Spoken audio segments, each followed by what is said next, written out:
Hi,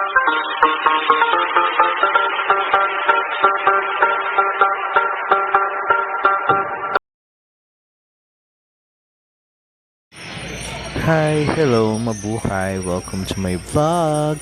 It's me, January Lee, and I'm one your Kapampangan camera vlogger. So, bali for today mga kapatid, it's July 26, 2022. So, banal na kapistahan ni Apo Santa Ana o ang ina ng ating Birheng Maria. Ayan, so nagsimula na ang prosesyon dito sa aming barangay dahil pupunta na sa pinakaparokya sina Apong San Jose at Apong Santa Maria. Ayan, so dahil super excited ang mga tao dahil ilang taon din na hindi nagprosesyon dito sa aming bayan. So ayan, may mga pamosik pa. So panoorin niyo ito hanggang dulo. Don't forget to like, share, and subscribe. Then follow me to my Instagram, to my Twitter account. It's Jesse Samson. JHESSIESOMSON. Oh, nagdamasan ko Pampanga pa pala itong mga musiko natin. At syempre, nandiyan ang kapatid ko. Say hi! Ayan. At mga barangay tanod na humihila kay Apong San Jose. Ayan, say hi! Ayan, so ang ganda ng gayak ni Apong San Jose. Makakasama din natin dyan ang kanyang esposa na si Apong Santa Maria. Ayan. Dahil kami ay nasa Barangay San Jose at ang kasabot ng barangay namin ay Barangay Santa Maria, Santa Ana, Pampanga. So magbibihis na rin tayo mga kapatid para makapagsimba na rin tayo at makapanood ng banal na prosesyon pagkatapos ng misa. Ayan na po si Apong de la Paz, Ibon Biyahe. Napakaganda ng kanyang suot at napakaganda ng kanyang ayos. So, samahan nyo ako hanggang dulo mga kapatid, okay? So, ingat po. God bless us all.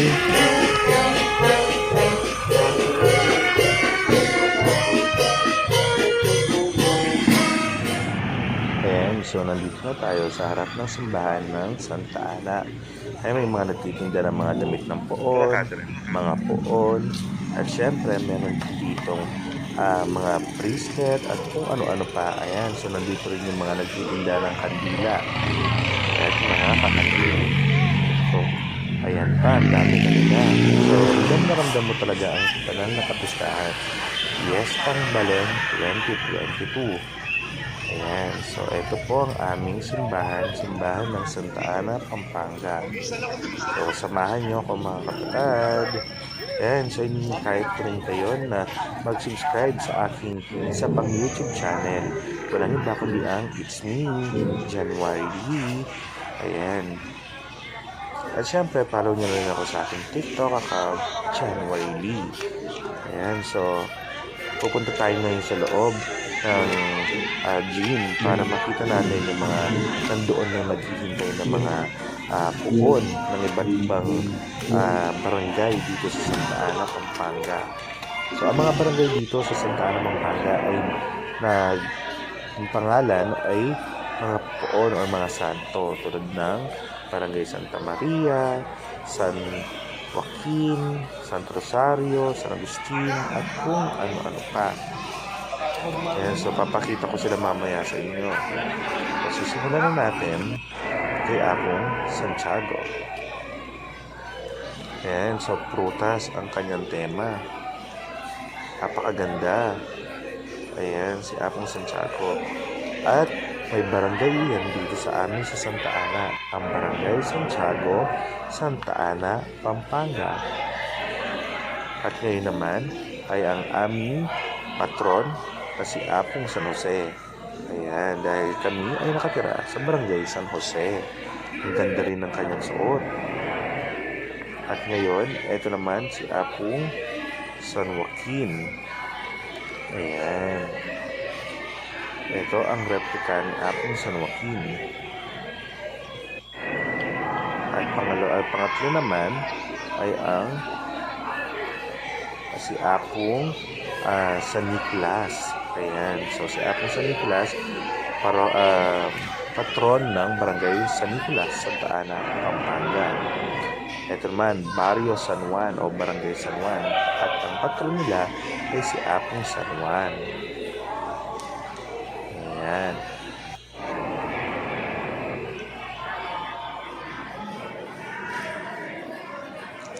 At ito naman si Apong Santa Lucia, ng patron ng Barangay Santa Lucia, Santa Ana, Pampanga. At ito naman si Apong San Bartolome. Ayan, so si Apong San Bartolome naman ay ang patron ng Barangay San Bartolome, Santa Ana, Pampanga.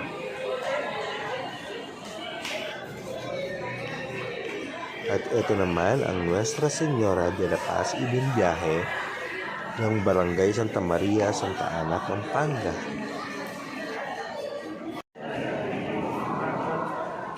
Ito naman ay ang patron ng Barangay San Isidro.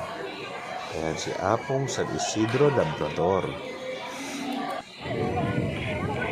Ayan, so ito pa po ang isa sa mga paparating na imahen. Ito ang Birheng Maria. Ayan. So, ipapasok na siya kung saan tayo nag-vlog or nag-video kanina. Ayan. Sabi nila, ito ay isa sa matandang imahen dito sa aming bayan ng Santa Ana. At syempre, sinundo na rin po kanina lang ang si Apong Santa Ana. Ayan na po siya. Siya ang ipoprosesyon po mamayang gabi.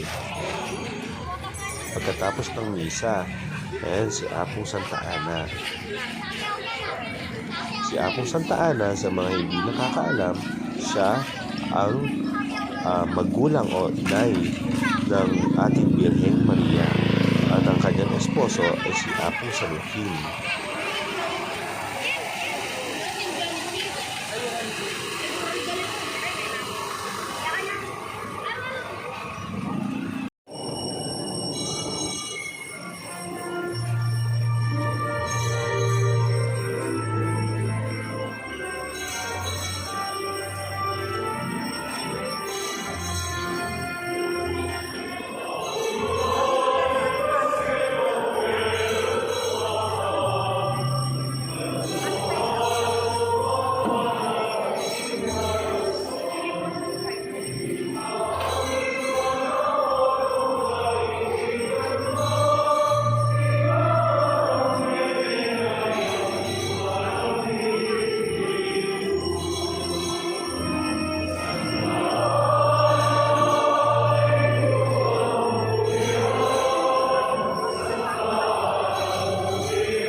Ipon harapan, karintimpis ang mano,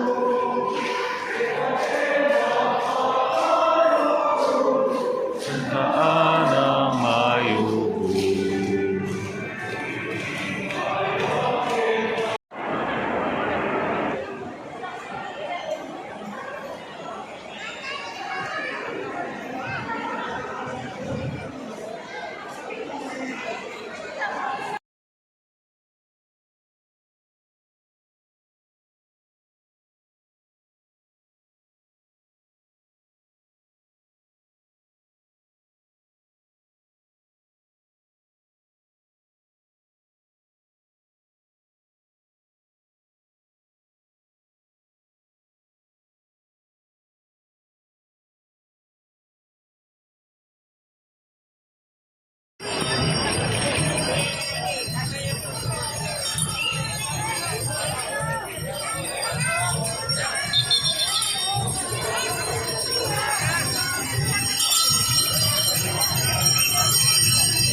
Ay,